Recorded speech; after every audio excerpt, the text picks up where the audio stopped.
Bonsoir à tous et merci d'avoir choisi TV+ Madagascar en ce début de semaine et bienvenue dans cette nouvelle édition de notre journal en version française, toujours en direct et sans plus tarder. Voici nos titres. Des dizaines de personnes sont décédées d'une intoxication alimentaire lors d'une fête à Mboumalaz à la sortie vers Imercassine. 39 autres personnes sont actuellement toujours soignées à l'hôpital. L'épouse du propriétaire du lieu où l'on a organisé la fête a fait partie des victimes.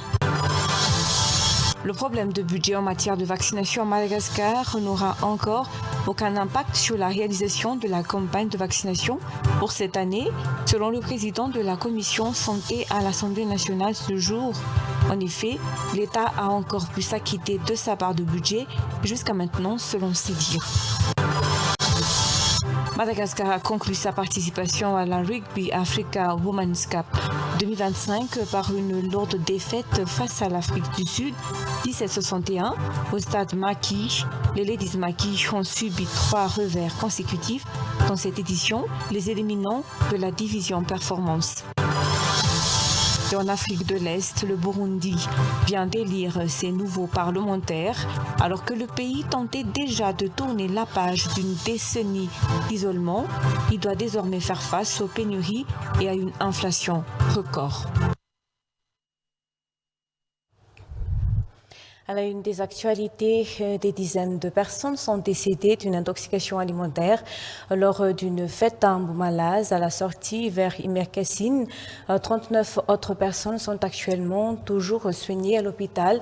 Famille, camarades de classe et voisins étaient les invités à cette fête. La famille du défunt a déclaré que la nourriture consommée pendant la fête était à l'origine de cette tragédie. Parmi les victimes, il y avait des membres d'une même fratrie, des membres d'une même famille. L'épouse du propriétaire du lieu où l'on a organisé la fête a fait partie des victimes. Retour sur le fait avec Sibélan Gemazav. Les réjouissances avaient commencé vers 18h, le samedi 14 juin, pour les quelques 50 invités présents à l'espace de fête à Mboumalaz, à l'intersection vers Imercassine. Cependant, à peine la fête avait commencé qu'une jeune convive est tombée soudainement malade, selon la mère de l'organisatrice de la fête. Un traiteur ayant été engagé pour l'occasion, ils avaient offert un cocktail aux invités pendant la fête.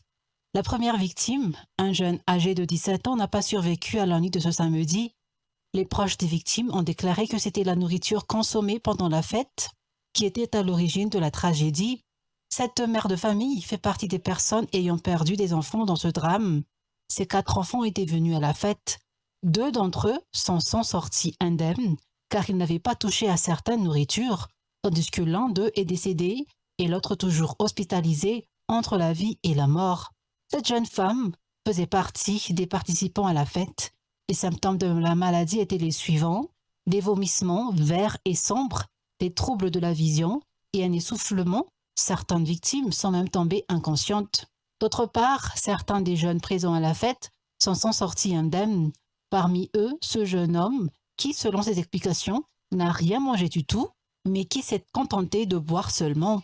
Les malades, victimes d'intoxication alimentaire, ont commencé à arriver à l'hôpital hier dimanche à partir de 14h.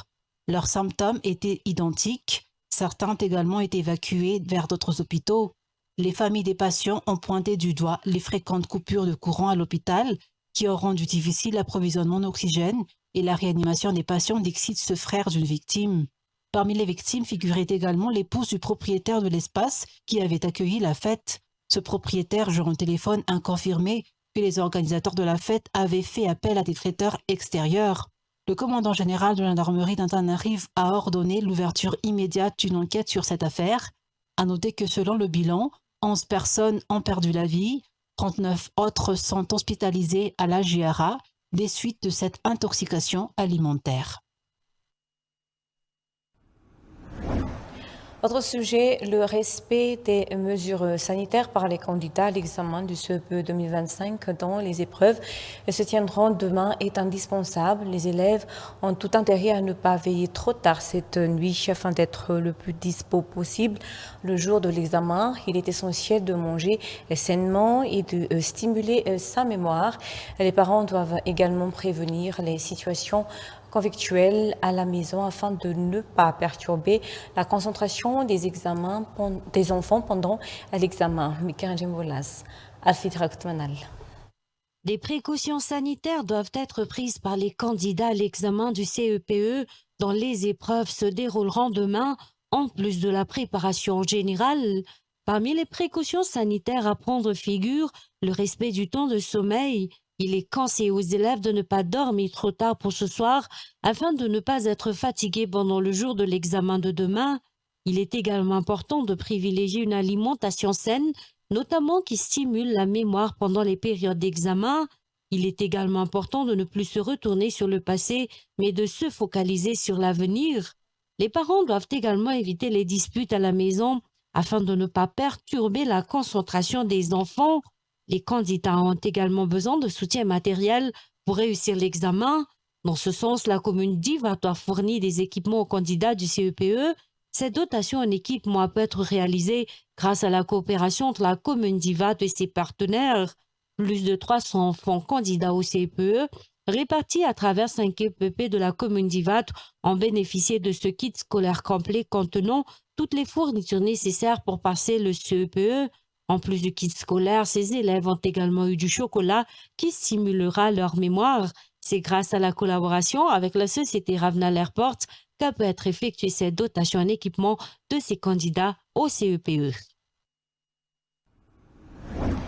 Autre sujet, le problème de budget en matière de vaccination à Madagascar n'aura encore aucun impact sur la réalisation de la campagne de vaccination pour cette année, selon le président de la commission santé à l'Assemblée nationale. Ce jour, en effet, l'État a encore pu s'acquitter de sa part de budget jusqu'à maintenant, selon ses dires. Toutefois, le budget alloué à l'achat de vaccins a besoin d'être augmenté à partir de l'année prochaine face au désistement de certains bailleurs de fonds. Par ailleurs, la loi sur la mise en place du Fonds national pour la vaccination devrait être promulguée pour faciliter cette augmentation de budget.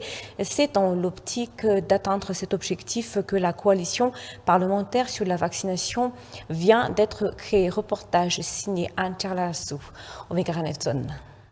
Désormais, les parlementaires, surtout ceux issus de la commission santé à l'Assemblée nationale, renforcent leur coopération avec la société civile comme la plateforme IN pour améliorer le taux de vaccination à Madagascar, malgré le désistement de certains bailleurs de fonds internationaux. L'augmentation de la participation financière de l'État s'avère être la solution à cette menace budgétaire. Pour atteindre cet objectif, ces parlementaires participent aussi aux actions de plaidoyer menées au niveau du pouvoir exécutif.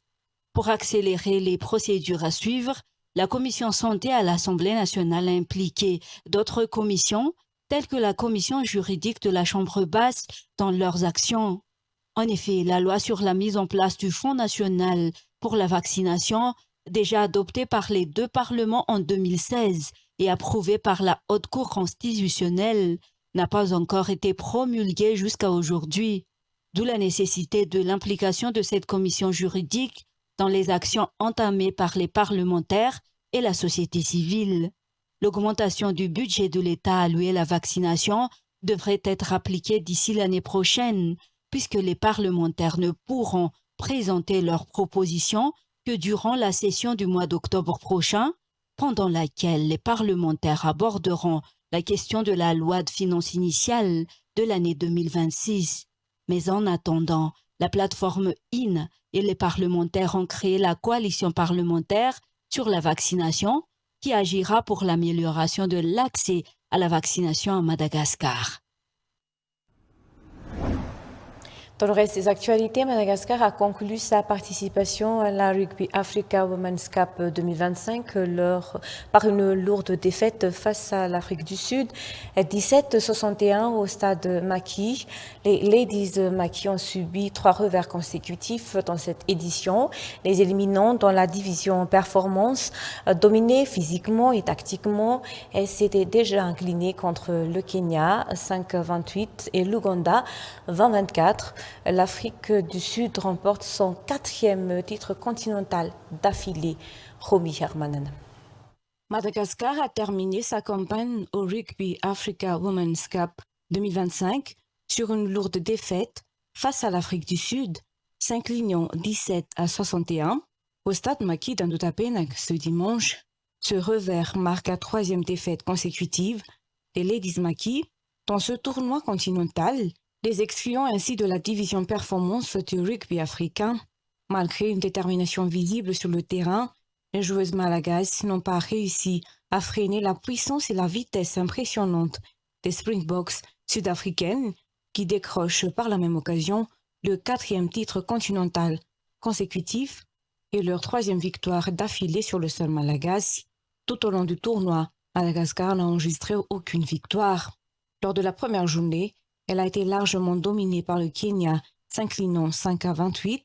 Puis lors de la deuxième journée, malgré une prestation plus engagée, les Malagasy ont été battus de justesse 20-24 par l'Ouganda. Ce parcours difficile classe Madagascar en dernière position du tournoi, sans aucun point au compteur. En parallèle, le Kenya a remporté une victoire éclatante contre l'Ouganda 47-0, s'assurant ainsi la 2e place grâce à une mêlée solide et un jeu collectif efficace. La Rugby Africa Women's Cup 2025 s'est déroulée pour la 3e année consécutive au stade Maquis, Antananarivo, fruit d'une collaboration entre Rugby Africa et la Fédération malagasy de rugby. Ce tournoi a une fois de plus mis en lumière les défis que doit encore relever le rugby féminin malagasy sur la scène africaine. Et passons tout de suite aux actualités internationales. En Afrique de l'Est, le Burundi vient d'élire ses nouveaux parlementaires. L'un des défis majeurs qui les attend est l'économie. Alors que le pays tentait déjà de tourner la page d'une décennie d'isolement, il doit désormais faire face aux pénuries et à une inflation record. France 24. De livraison, sel, chocolat, ce négociant importe des marchandises et les revend aux commerçants. Mais depuis quelque temps, l'activité tourne au ralenti. Pour les produits venus de l'étranger, comme il y a une pénurie de carburant, les prix ont augmenté. Alors on vend en fonction des prix d'achat. Mais il arrive aussi que les prix diminuent alors que nous avions déjà un stock acheté à un prix élevé. Là, on est obligé de s'ajuster à la concurrence et on travaille à perte. Cette pénurie de carburant impacte l'économie dans son ensemble. En mai 2025, l'inflation grimpait à 45%, forçant la population à revoir ses habitudes de consommation. Au marché de Kotebu, les acheteurs font une croix sur certains produits. Le prix de la viande a beaucoup augmenté. Avant, on achetait le kilo pour 20 000 francs burundais. Maintenant, c'est entre 35 et 40 000. Face à cette hausse, le gouvernement burundais a instauré un encadrement des prix. Une mesure censée protéger le consommateur, peu respectée sur les étals. Il faut un accent plus accru pour la lutte contre la corruption et le détournement, ce qui pourrait, l'ensemble des paramètres pourrait encore permettre à ce que la structure économique ou la situation économique du consommateur soit encore mieux qu'aujourd'hui. Une crise enracinée dans des dysfonctionnements profonds. Pour cet économiste, l'amélioration du niveau de vie doit aussi passer par des réformes d'ampleur, en particulier dans le secteur agricole. L'agriculture du marché reste à développer. La diversification n'est pas très significative parce que le Burundi exporte principalement le café et aussi le thé. D'autres cultures ne contribuent pas très significativement à les recettes d'exportation. Le Burundi ambitionne de devenir un pays émergent à l'horizon 2040. Un défi de taille à l'heure où les bailleurs internationaux, dont le pays dépend largement, diminuent leurs aides financières.